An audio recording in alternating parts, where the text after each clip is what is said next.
People here that don't like Trump. There's people here that love Trump. There's people here. Absolutely, me too. But that's not what this is about. Exactly. This is about New York City and Staten Island. And we want people here that aren't Republicans. We want people from all races, ideologies to be here. This is different. Don't worry about that. Trust me, we'll win that big thing. And I'm gonna talk. I'll get Curtis involved, one day at a time. Anyway, it's again nice to always see this crowd. There's always the same faces, but there's always new faces that I see here, and that's what this is all about. Now you know that we won that incredible monumental victory. It was monumental. And again, we say this every day. I said this from the beginning when we started this. The world is watching. I just did another foreign interview as a guy here from Australia again. The world's watching Staten Island.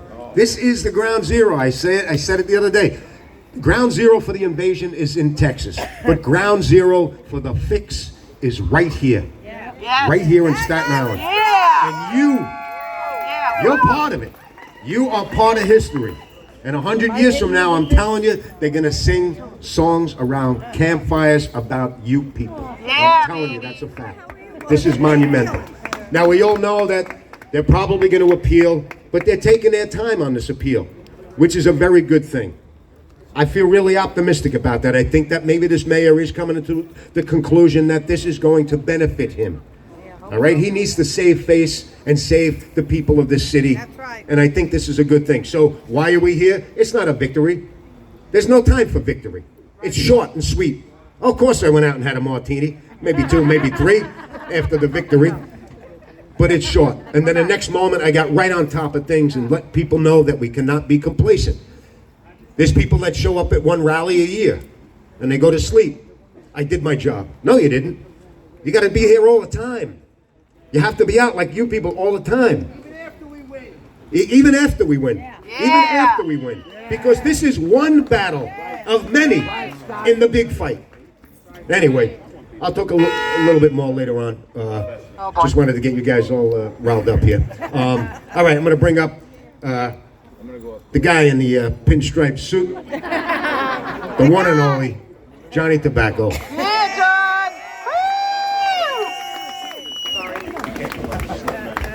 Well, I got an intro. Wow. What up, Staten Island? How you doing? What's up, David? How you doing? All right, I got all dressed up for the occasion tonight. Yeah, I had to work today. Damn job. All right, we're here again. It's drizzling. It's misty. We got like Mayor Adams had the weather on his side for like a week. Kept raining. We couldn't really protest like we want to. I feel like I miss everyone. Welcome everyone. Seriously, I miss you guys. You don't miss me? Fuck you. Sorry. I'm not gonna curse anymore, but I have so many pent up inside of me from the rain and the no protest. Can't curse on TV. All right, update. As many of you know, our lawyers, Mark Fonte, Lou Gelomino, still undefeated against the mayor going into court. Okay? And by the way, if you read the ruling, they made 4 or 5 points, and the judge agreed with them on every single point. So we won every point. All right?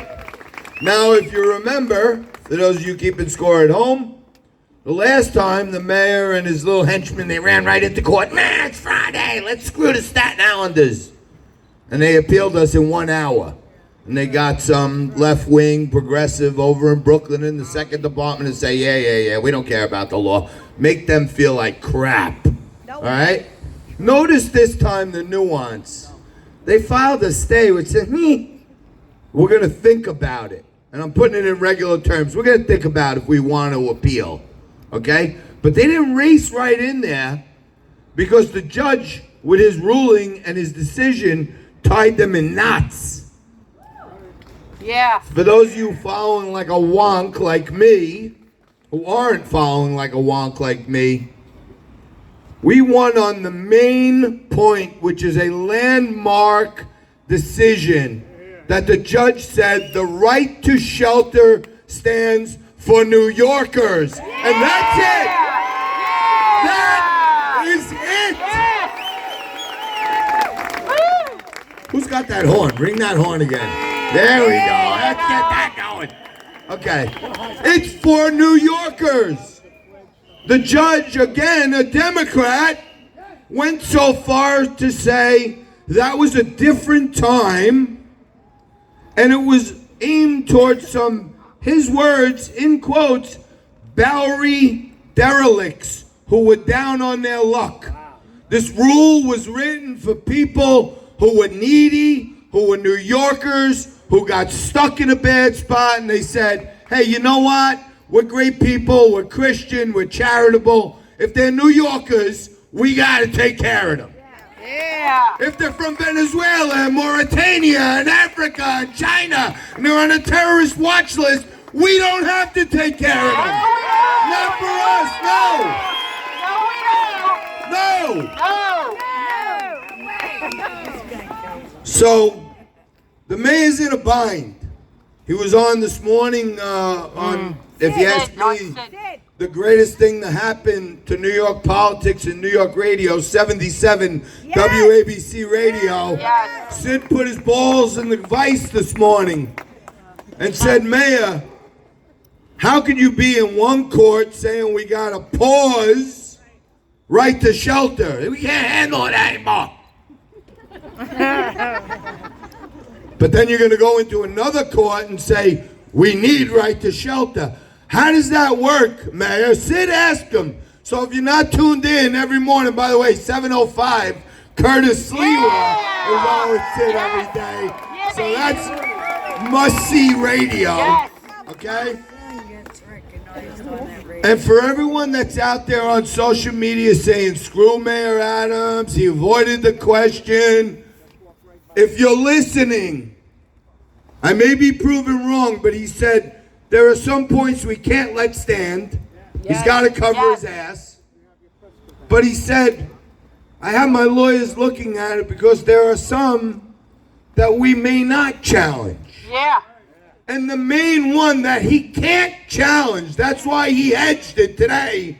He can't tell one court, I need right to shelter, and then be in another court saying, please stop right to shelter. So we got him right now. This isn't a victory party, but what this is a reminder to everyone that the voices of us, the power of the people, now got this sucker on his heels. They got him thinking, and they're saying, damn, how do I get out of this now? Yep. Plane's gonna crash. So, from what I understand, some of our tough local Republican elected officials are reaching out to the mayor and asking him if he wants to save face a little bit and say, let's leave this villa alone. Yeah. And then maybe Staten Island will join your lawsuit and say, let's stop right to shelter completely. Yeah. And it's a double win. It's a double win. Yes. Now, that does not take things off the board like Island Shores, and I see a lot of my friends from Midland Beach here. Haha. Hello. Yeah. Hello, everyone. All right. We're going there next, whether they like it or not. And we're there every night. Yep. I know there's some flyers going around every night around 6:30. If you're not doing nothing, head down to Island Shores, hang out, get people to honk their horns, let people know. Now, a little update. I did some homework recently. And when I go down these rabbit holes of research, I go deep, okay? And I'm wondering, where did this woman from La Colmena, an organization I've never heard of in 50 years on Staten Island, where does she come off calling Staten Islanders insurrectionists? Oh. We're insurrectionists? Oh, I'm sorry, I'm hitting you. I see moms, I see grandmas, I see my buddy with the oxygen mask on. Yeah. We're not insurrectioning anything. And I start thinking, what would make someone who runs a nonprofit in Staten Island start referring to their neighbors as insurrectionists, as xenophobes? I had to look it up, xenophobe. By the way, we're xenophobes, everyone. Yeah. Yay! Say hello to the crackers.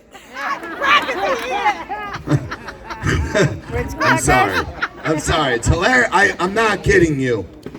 I'm on the news. I'm fairly educated. George Soros. I just had to look it up and say, what part of this definition equals us, my friends in Staten Island?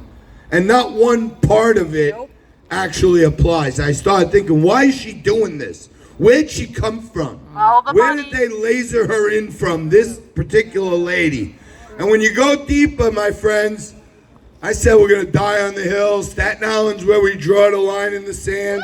It's a fight between good and evil. Well, guess what? Lo and behold, we, right here, who started here, Island Shores, we're nose to nose, eyeball to eyeball with George Soros. Oh, boom. All the money. La Comina, who's pulling a page right out of Saul Alinsky's Rules for Radicals, paint your enemy as the extremist, and then public opinion will go against them. She comes out calling us haters, racists, xenophobes, insurrectionists. Guess what?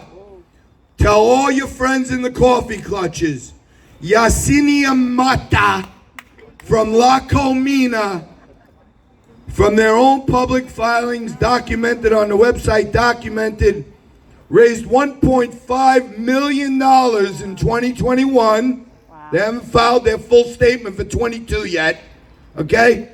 Out of the 1.5, they raised $36,000 through local fundraising efforts, and the other $1.4 million came from government and other nonprofit grants. So I go deeper. And where do they get their grants from? Out of $1.4 million, $1 million came from George Soros, Open Societies Foundation, and now they're using this woman to go out there and run the radical playbook on us. So we're not fighting for this school or PS 39 or the 42 people left in there. Believe it or not, this whole damn country left it up to Staten Island to go toe-to-toe with George Soros. And I say, hey, Georgie, welcome to the neighborhood. We ain't fucking stopping. So we'll take them on. That's right. That's right.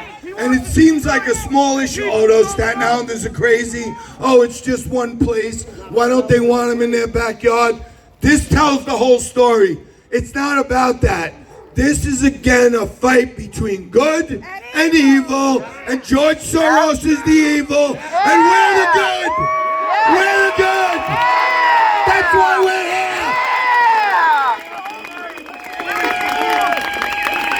My man usually goes last, but he's got to go to another event. Let's bring up the guy who should be our damn mayor, Curtis Lewa, to a USA, USA, USA, USA, USA, USA, Curtis Lewa. Love you, Curtis. Thank you, John. And John is right, I have to go not far away. Recently I opened up a Ronald Reagan Republican Club in the North Shore, and it's got not just Republicans and independents, but moderate Democrats, because to win this battle and this war, all three of us have to be united. Republicans, independents, and moderate Democrats. Every one of them are concerned about our country and what's happening now. We missed a golden opportunity yesterday. Our mayor, Eric Adams, couldn't put his humongous ego aside, nor could Kathy Hochul, the governor, to sit down with Governor Abbott, who's come all the way from Texas, overwhelmed as they are, 10 times worse than what we've had. in his wheelchair, a man's man, was ready to praise them for finally saying the federal government and Joe Biden have got to seal the border. And instead of sitting down with him, because he was speaking at the Manhattan Institute right next to the Hotel Roosevelt, which is the Outtake Center, they chose to diss him and dismiss him. Remember, he's been called a racist, a madman, simply for doing what any governor would do when their state is overwhelmed, and what a true American would do when they see an invasion taking place across their borders morning, noon, and night. So let's give a great round of applause to a great governor who has stood up for all America, but has been smacked down by the president and the federal government time and time again.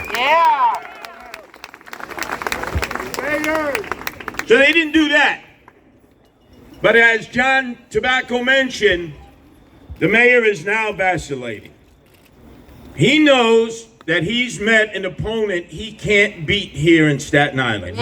He can't win. And you know how you know that? Look up in the sky.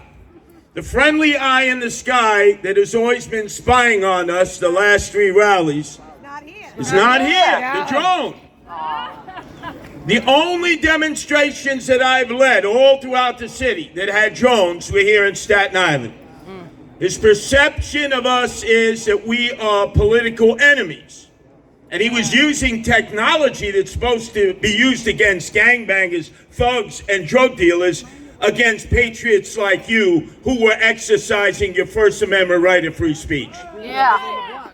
And we see that the police response is not what it was before, overwhelming, and quite frankly, not very friendly. Let's give the police a nice round of applause because they're here today in solidarity.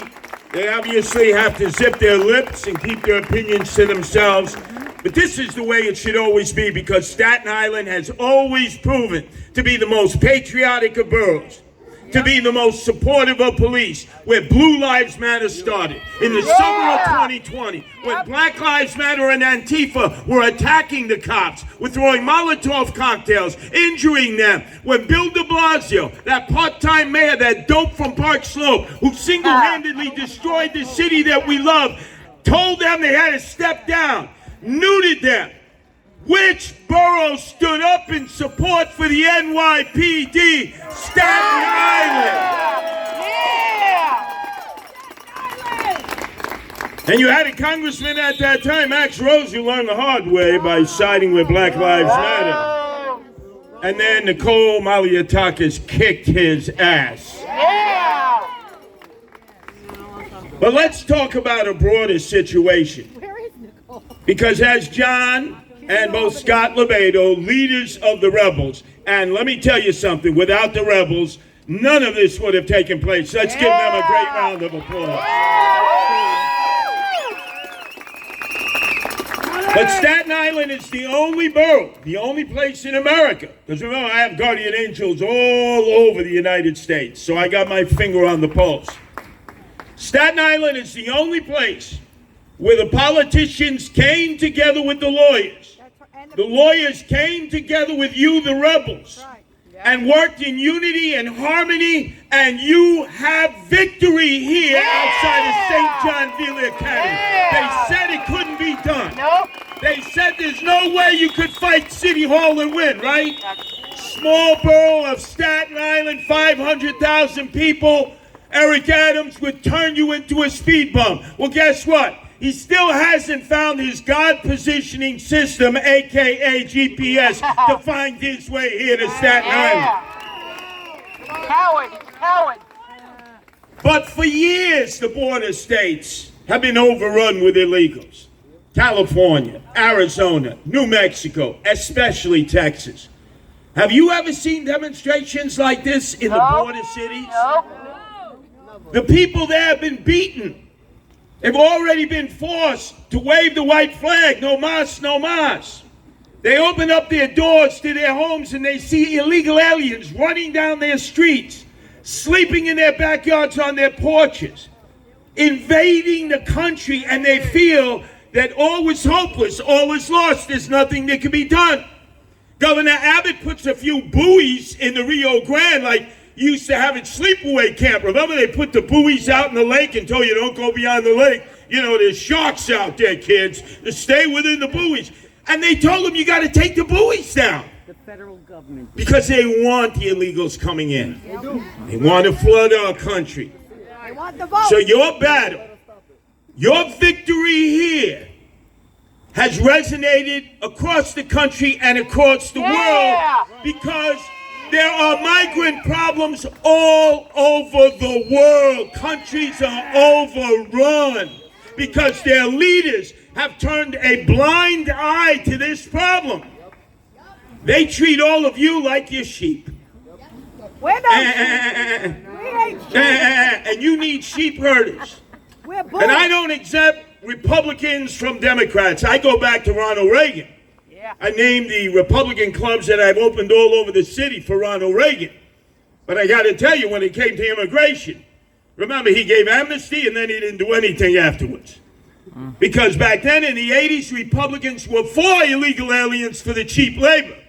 Democrats were opposed because they were solidly union and they said they'll undercut union jobs. Now look at the circumstances. 40 years later, they're in reverse. Republicans are opposed to the illegal aliens. Democrats are in favor of them. I don't trust any politicians. I'm sorry. I don't trust. For 40 years, they have forsaken us on this immigration issue. So now they've left it to us, the people. The Republicans, the independents, and the moderate Democrats. And the battleground, the Alamo, was right here at St. John's Villa Academy.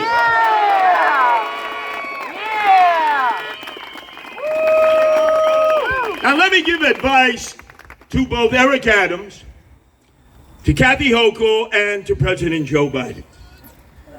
There was a man who was victorious at the Alamo, as you remember.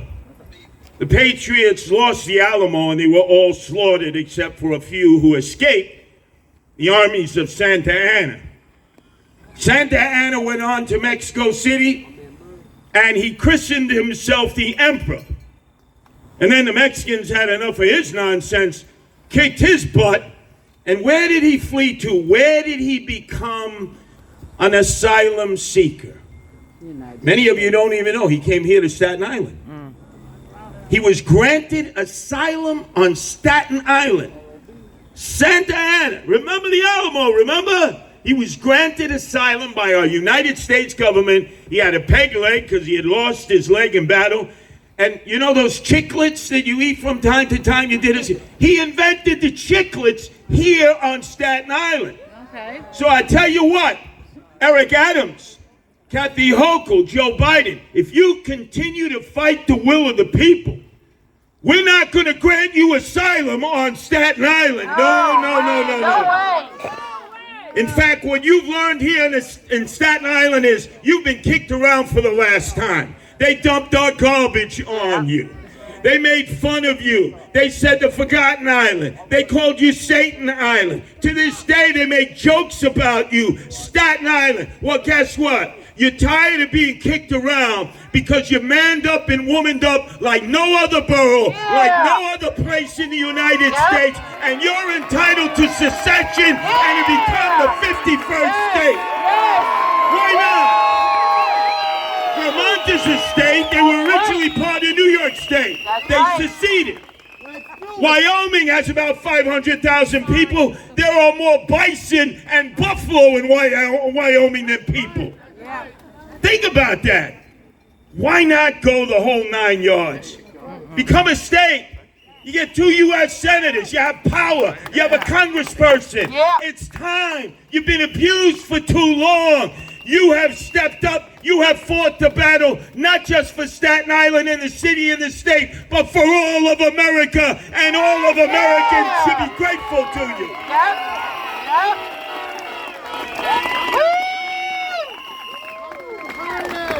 But this, as John Tobacco mentioned, is a temporary victory.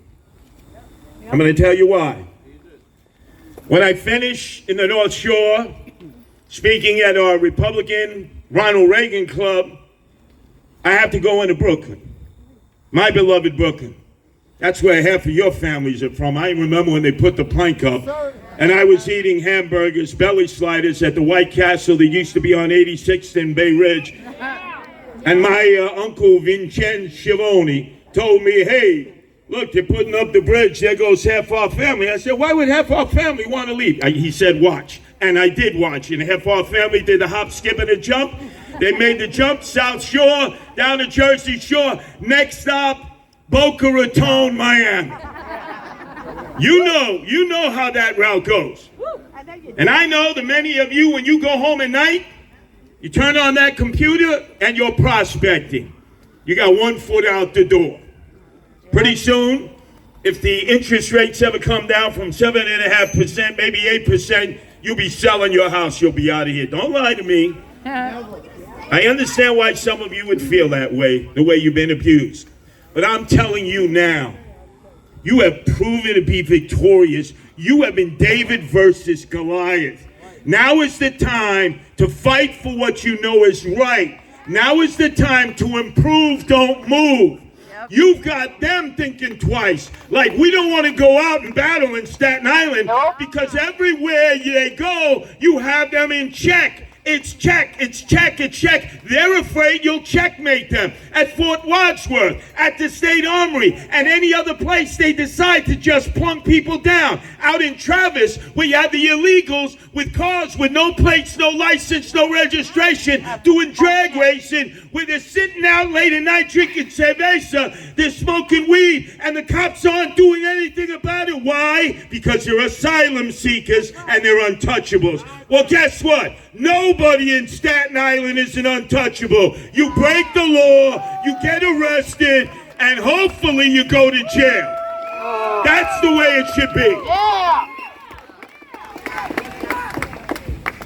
But I'm going to ask all of you to please help our brothers and sisters across the Verrazano Bridge because you're related to many of them. You may have seen in the paper the hit woman for Eric Adams was at it. It's not a household name, but I know her well. She's in charge of the largest and most corrupt Democratic county machine in the United States. Kings County, Brooklyn, Democratic machine. Rodney's Beauchamp. She is an assemblywoman from Flatbush. Yesterday, she announced that there's not fairness in terms of where the illegal aliens are sent. That white people are not doing their fair share. You crackers.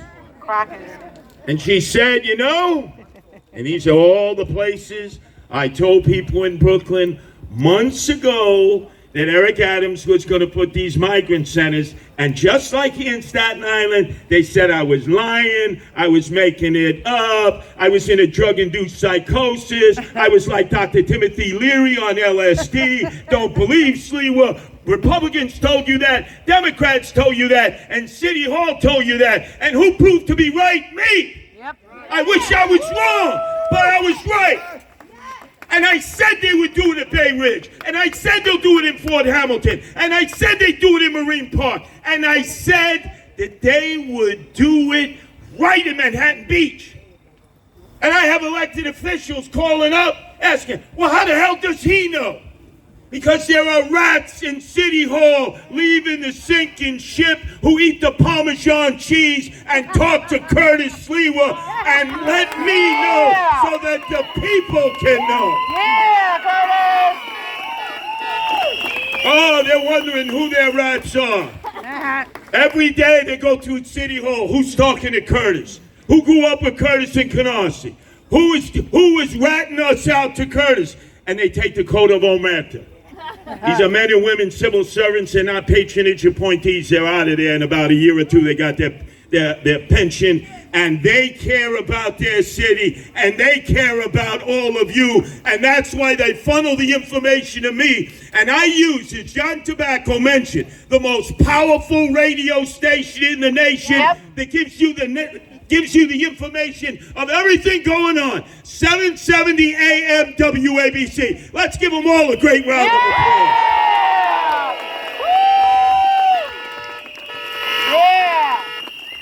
Every day, our owner-operator, John Katsimatidis, gets calls from the mayor, from the governor, from some of our Republicans who have stood here and actually spoken to you, but because we made the peace, I'm not going to mention names.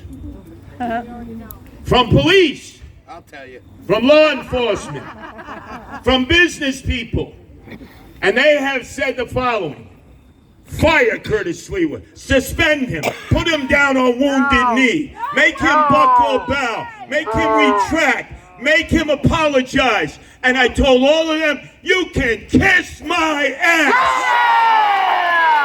Yeah, you tell him. And all John has said to me, he said, Curtis, as long as you're right, I got your back. But if you're wrong, you know, it's like knockout. It's like high noon. That's the way I've always lived my life for 69 years. Black hats and white hats. You all wear the white hats. This is the good versus the evil and bad, who are trying to profit off of these illegal aliens who are just political pawns. There's billions of dollars to be made by bringing illegal aliens in. Look at the contracts, our tax dollars, millions of dollars, redacted, no transparency. You say contract with Eric Adams, Kathy Hochul, Joe Biden, I say kickback. There's enough evidence there to indicate they're here to profit at our misery. And meantime, we're expected to pay the taxes, shut our mouths, and obey whatever they say. Not here. Not here. But we are the rebels. Yeah. And we don't abide by what our politicians say. Oh no. We follow the rule of common sense and of what is in the best interest of the people. And I'm telling all of you, even though this is a part-time victory and the war could resume at any moment, the people of Midland Beach deserve an extra round of applause. Yep.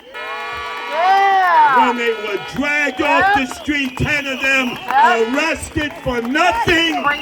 Bullshit. And you all came running out there to show them solidarity. Yeah. And you saw me, right, in those videos. Yep. I went up to each of those cops. I shamed them. They couldn't even look me in the eye. And I yelled at their white shirts and their commanders, and I said, how dare you? Of all the places in America, Staten Island that had your back. How do you go home and look at yourself in the mirror? And you saw they walked away from me. They couldn't even look me in the eye because they understood what they were doing was wrong. Yep. And then we gave the finger to that drone in the sky. Yep. You can follow us morning, noon, and night, but you will not destroy the spirit of America. We do this for our parents, our grandparents, and our great-grandparents, rest their souls. Many of them who are buried here in cemeteries on Staten Island. Many of them who fought and died. Many of them, like that 95-year-old Korean veteran who the other day said they gave me 2 months and they kicked me into the streets at Midland Beach. Terrible. No more. No more. Eric Adams has his chance to catch his breath. The trains are coming with thousands more. The buses are being loaded up by Catholic Charities, which has stabbed us all in the back, not just Catholics, by taking federal dollars, putting them on buses, and shipping them to New York. It's all about the money. Follow the money. It's not about the people. Well, I tell you, you won this battle here, but the bigger battle is at Midland Beach. Yep. You know now they may be digging in and saying they got us at St. John Villa, but hell if they're going to beat us at Midland Beach. And then at Fort Wadsworth. No. And then possibly at the Armory, because they talked about that in other locations. Staten Island strong. So please, this next week, I'm digging in Brooklyn. I'll probably have arrest number 81, 82, 83, 84 before I get through with this. We must help them. Yeah. I'll finish on this note. Yesterday, up in the House of Representatives, we had two women who was, one a city councilwoman, Republican Areola, one a Democrat Assemblywoman, Williams, who represents Marine Park, Mill Basin, my beloved Canarsie, Georgetown, Gravesend. And I gotta tell you, the person cross-examining them was AOC All Out Crazy Alexandria Ocasio-Cortez. Leader of the socialists who want to destroy our country. Bring it here. Who are inviting in the illegal aliens. She yelled, she screamed, she put on a show. Unfortunately, these two women were not as well prepared as your elected officials, your lawyers, and your rebels, because Staten Island is the most organized of all. Yeah. AOC said, well, if it's not at Floyd Bennett Field, where are you going to put him? Where are you going to put him? Where are you going to put him? Her house. And both these women stumbled and fumbled, and they said, I don't know. Up their ass. And I said, I only wish to God these women had spoken to me, because I would have told you at the time that me and Arnold Salinas right here, back in September of 2022, stood in the parking lot of Orchard Beach where they were putting up a tent for migrants in the Bronx, in AOC's district. And you know who said no to the migrants and no to the tents? Let me remind everybody, it was AOC All Out Crazy, you sanctimonious hypocrite. Yeah. That's why I trust no politicians. I trust you, the people. Yeah. So remember, onward. The battle continues. America, the world is watching Staten Island. Yeah. We're getting calls every day. How can we do what you've done in Staten Island? Continue to make us proud. Yeah. Don't harm any of these migrants. They're just political pawns. Yep. And they're frightened. They would much rather be in a 4-star hotel in Manhattan, the Milford Plaza, the Paramount, the Walton, all of those hotels, than to be out here and leave it to Beaverland, Father knows best, little house in the prairie. So don't harm a hair on their head. Never. It's our politicians who have sold us out. And I know who they all are. And they malign me. And even though I've made my peace with them for now to get victory, you know Curtis Lewa. I was born in Canarsie in Brooklyn. My mother Bades, my father Polish. I was born, you don't forgive, you don't forget. I'm Old Testament, baby. I'm gonna make sure that all these politicians pay for hanging us out to dry. In the meantime, get more people out. Let's help Brooklyn be vigilant, stay around the clock, and victory will be